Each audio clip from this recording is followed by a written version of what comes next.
Cuando ya se acercaba el tiempo en que tenía que salir de este mundo, Jesús tomó la firme determinación de emprender el viaje a Jerusalén. Envió mensajeros por delante y ellos fueron a una aldea de Samaria para conseguirle alojamiento. Pero los samaritanos no quisieron recibirlo, porque supieron que iba a Jerusalén.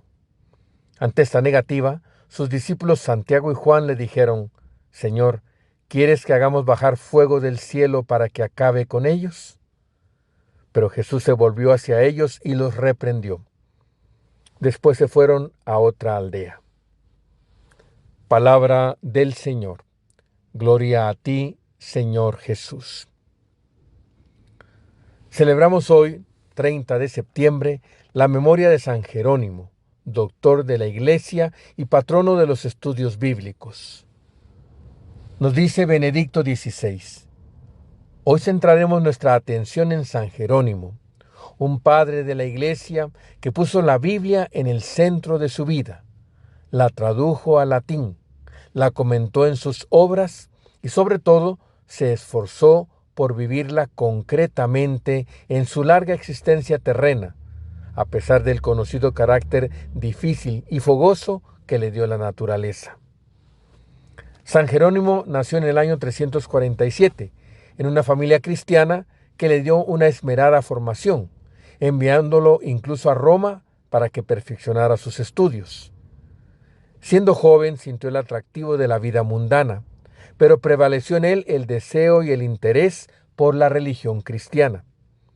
Tras recibir el bautismo, hacia el año 366, se orientó hacia la vida ascética. Después partió para Oriente y vivió como eremita en el desierto de Calcis, al sur de Alepo, en Siria, dedicándose seriamente a los estudios. Perfeccionó su conocimiento del griego, comenzó el estudio del hebreo, transcribió códices y obras patrísticas. La meditación, la soledad, el contacto con la palabra de Dios hicieron madurar su sensibilidad cristiana. En el año 382 se trasladó a Roma. Aquí el Papa San Dámaso, conociendo su fama de asceta y su competencia de estudioso, lo tomó como secretario y consejero. Lo alentó a emprender una nueva traducción latina de los textos bíblicos por motivos pastorales y culturales. Después de la muerte del Papa San Dámaso, en el año 385, San Jerónimo dejó Roma y emprendió una peregrinación, primero a Tierra Santa, testigo silenciosa de la vida terrena de Cristo, y después a Egipto, tierra elegida por muchos monjes. En el año 386 se estableció en Belén, donde se quedó hasta su muerte. Allí desarrolló una intensa actividad. Comentó la palabra de Dios, defendió la fe, oponiéndose con vigor a varias herejías. Exhortó a los monjes a la perfección. Enseñó cultura clásica y cristiana a jóvenes alumnos. Acogió con espíritu pastoral a los peregrinos que visitaban Tierra Santa. Falleció en su celda, junto a la Gruta de la Natividad, el 30 de septiembre del año 419. Su formación literaria y su amplia erudición permitieron a San Jerónimo revisar y traducir muchos textos bíblicos. Un trabajo muy valioso para la Iglesia latina y para la cultura occidental. Basándose en los textos originales escritos en griego y en hebreo, comparándolos con versiones precedentes, revisó los 4 evangelios en latín, luego los Salmos y gran parte del Antiguo Testamento. Teniendo en cuenta el original hebreo, el griego de los 70, la clásica versión griega del Antiguo Testamento que se remonta a tiempos precedentes al cristianismo, y las precedentes versiones latinas, San Jerónimo, apoyado después por otros colaboradores, pudo ofrecer una traducción mejor. Constituye la así llamada Biblia Vulgata, el texto oficial de la Iglesia Latina, que fue reconocido como tal en el Concilio de Trento y que después de la reciente revisión sigue siendo el texto latino oficial de la Iglesia. Es interesante comprobar los criterios a los que se atuvo el gran biblista en su obra de traductor. Los revela él mismo cuando afirma que respeta incluso el orden de las palabras de las Sagradas Escrituras, pues en ellas, dice, incluso el orden de las palabras es un misterio, es decir, una revelación. Además, reafirma la necesidad de recurrir a los textos originales. Si surgiera una discusión entre los latinos sobre el Nuevo Testamento a causa de las lecturas discordantes de los manuscritos, debemos recurrir al original, es decir, al texto griego en el que se escribió el Nuevo Testamento. Lo mismo sucede con el Antiguo Testamento. Si hay divergencia entre los textos griegos y latinos, debemos recurrir al texto original, el hebreo.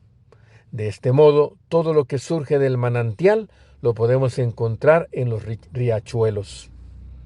San Jerónimo además comentó también muchos textos bíblicos. Combatió con energía y vigor a los herejes que no aceptaban la tradición y la fe de la Iglesia.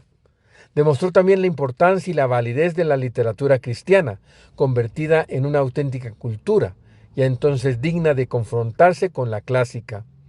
Lo hizo con el Tratado de los Varones Ilustres, una obra en la que San Jerónimo presenta las biografías de más de un centenar de autores cristianos. Escribió también biografías de monjes. Además, tradujo varias obras de autores griegos.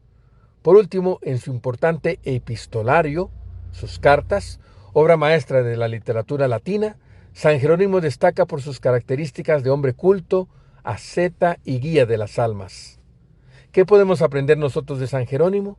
Me parece que sobre todo podemos aprender a amar la palabra de Dios en la Sagrada Escritura. Dice San Jerónimo, ignorar las Escrituras es ignorar a Cristo. Por eso es importante que todo cristiano viva en contacto y en diálogo personal con la palabra de Dios, que se nos entregue en la Sagrada Escritura. Este diálogo con ella debe tener siempre dos dimensiones. Por una parte debe ser un diálogo realmente personal, porque Dios habla con cada uno de nosotros a través de la Sagrada Escritura y tiene un mensaje para cada uno. No podemos leer la Sagrada Escritura como una palabra del pasado, sino como palabra de Dios que se dirige también a nosotros y tratar de entender lo que nos quiere decir el Señor. Pero para no caer en el individualismo, debemos tener presente que la palabra de Dios se nos da precisamente para construir comunión, para unirnos en la verdad a lo largo de nuestro camino hacia Dios. Por tanto, aun siendo siempre una palabra personal, es también una palabra que construye a la comunidad, que construye a la iglesia.